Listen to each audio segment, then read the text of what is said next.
Class. आज हम आपको लॉ ऑफ केमिकल कॉम्बिनेशंस के बारे में एक्सप्लेन करेंगे। जो सब्सटेंस होते हैं उनके केमिकल बिहेवियर की इंटीजर फॉर्म में स्टडीज़ करने के लिए कुछ लॉज प्रोड्यूस हुए, जिसे हम बोलते हैं लॉ ऑफ केमिकल कॉम्बिनेशंस, यानी केमिकल बिहेवियर को ले। इंटीजर का मतलब होता है होल नंबर। तो ये फर्स्ट लॉ है, उसमें से law of conservation of mass. So this law was proposed by Lomonosov and also discovered by Lavoisier.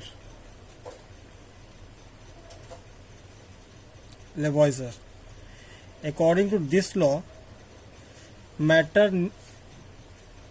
neither be created nor be destroyed, but it can change one form to another. Yeah, you can say the mass of reactant is always equal to the mass of the product. सो यहाँ पे अगर हम लोग बात कर लें C+O2 example gives out CO2. So these are the reactant and products. So carbon का अगर हम मास देखें, molecular mass atomic mass 12 plus oxygen का देखें 2 × 16, ओवरऑल इसको एडअप करें तो हमारा 44। और यहाँ पे भी कार्बन का निकालें 12 प्लस 16 × 2, यानी कितना हो गया 44। यानी there is no changes in their molecular masses. So the mass of reactant is always equal to the mass of product. ये पहले भी बताया जा चुका है। नेक्स्ट था लॉ ऑफ कांस्टेंट प्रोपोर्शन और definite proportions.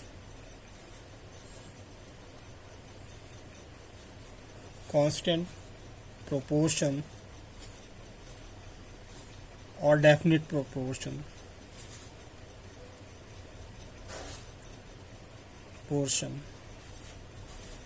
So this law was given by Charles Proust, and this law states that chemical compound always contains same element combined together in the constant proportions by mass, or a compound always contain exactly same proportions of the element by the mass. So यहाँ पे basically अगर इसको समझने का प्रयास किया जाए तो ये खाली इतना बोल रहा है कि कोई भी केमिकल कंपाउंड होगा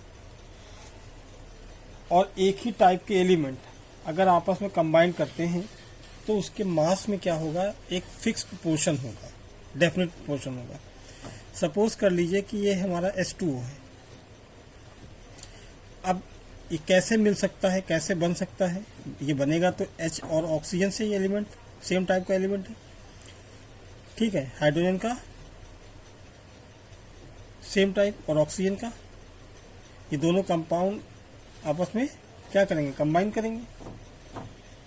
सो यहाँ पे अगर देखें तो इसमें डेफिनेट प्रोपोर्शन है। इसको बनाने के कई फॉर्म हैं। एक तो इलेक्ट्रिक आर्क मेथड है, यानी जो केमिकल प्रोसेस है। आर्क मतलब भट्टी होती है, फर्नेस। स्पार्किंग की जाएगी हाइड्रोजन और ऑक्सीजन में। सपोज कर लीजिए H2 + O2, ये बन रहा है आपका H2। बैलेंस नहीं कर रहा हूँ। अब इसके एक तो केमिकल प्रोसेस है, दूसरा कह सकते हो कि सी से जो वाटर मिलता है, वेपर्स पे जो वाटर मिलता है, ड्रेन से जो वाटर आता है, डिस्टिल वाटर जो होगा, रिवर वाटर होगा, ओशियन होगा। तो इन सभी में देखें तो ये सेम टाइप, यानी हाइड्रोजन का वन टाइप और ऑक्सीजन का वन टाइप मिलकर वाटर बनाएगा। तो इसके मास में कभी भी कोई चेंजेस नहीं आ सकता, कांस्टेंट प्रोपोर्शन में होगा या डेफिनेट प्रोपोर्शन में होगा। थर्ड है लॉ ऑफ मल्टीपल प्रोपोर्शन।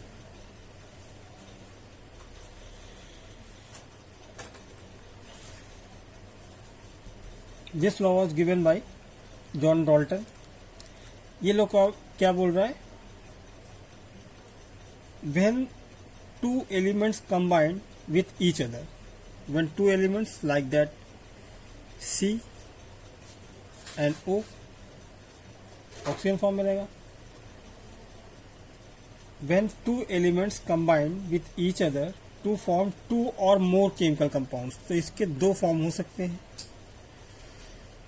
एक तो ये ऑक्सीजन से कंबाइन करेंगे, अगर हाफ ले लें तो CO बनेगा, और अगर ये पूरा हम ऑक्सीजन ले लें तो ये CO2 भी बन सकता है। कंबाइन यही कर रहे हैं केवल। तो इसमें बोल रहा है कि different amount of one element react with definite amount of second element bear a simple ratio। तो बेटा अगर इसमें हम देखें कार्बन और ऑक्सीजन में क्या रेशियो आ रहा है, मास में 12/16, और यहाँ पे भी देखें 12/32। तो जो अदर एलिमेंट है, जब more than one type of compound बनाएगा तो इसमें भी देखें तो रेशियो कितना आ जाएगा, 1:2 का।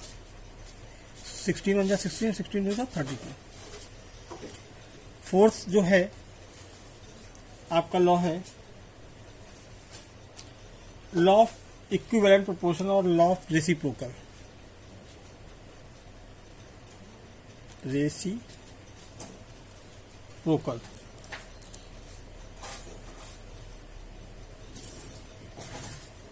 This law was given by Richter। T silent है यहाँ।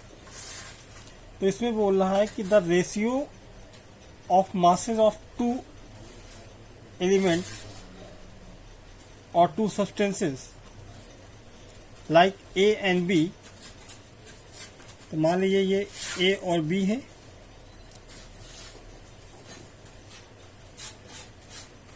react with fixed mass of other substance C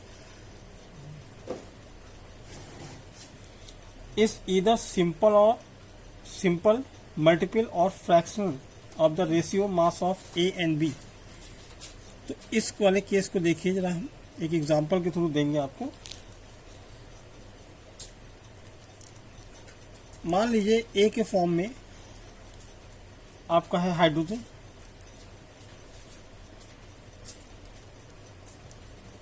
और 16 ग्राम ऑक्सीजन से रिएक्ट करेगी, मतलब हाइड्रोजन का 2 ग्राम और ऑक्सीजन के 16 ग्राम से रिएक्शन करेगी। तो आपका ये क्या बन जाएगा, H2। यानी इसमें अगर देखें तो रेशियो कितना आ जाएगा, 18 एटॉमिक मास। ठीक है। दूसरा, अब यही A जो है आपका, ये 2 ग्राम हाइड्रोजन रिएक्ट करेगी 32 gram of oxygen,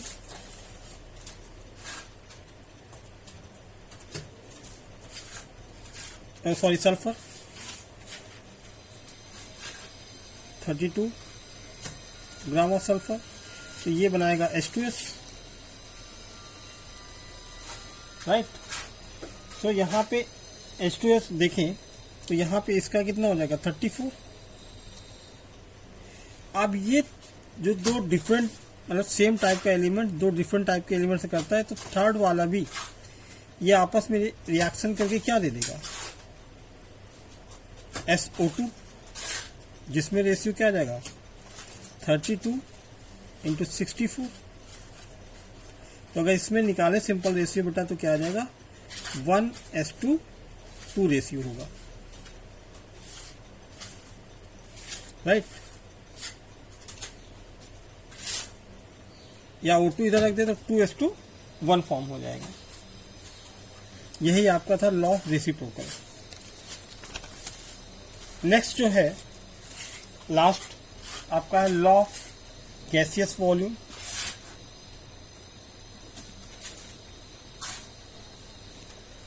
Gaseous volume, this law was given by गै-लू-सैट।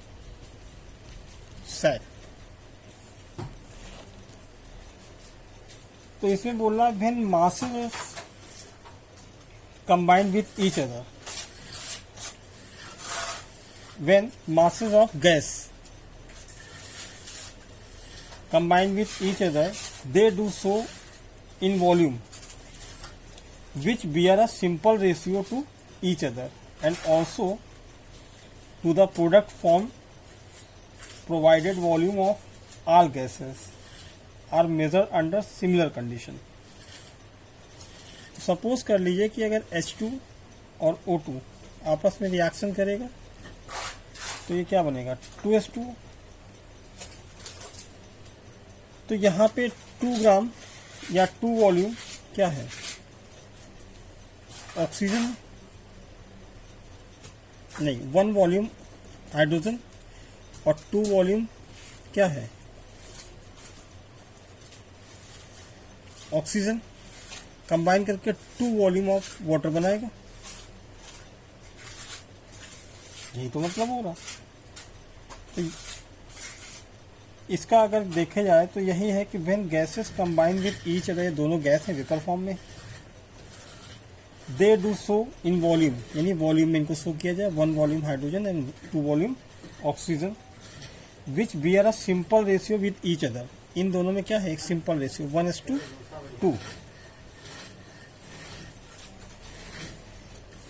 and also to the product form provided by volume of all gases are measured under similar condition।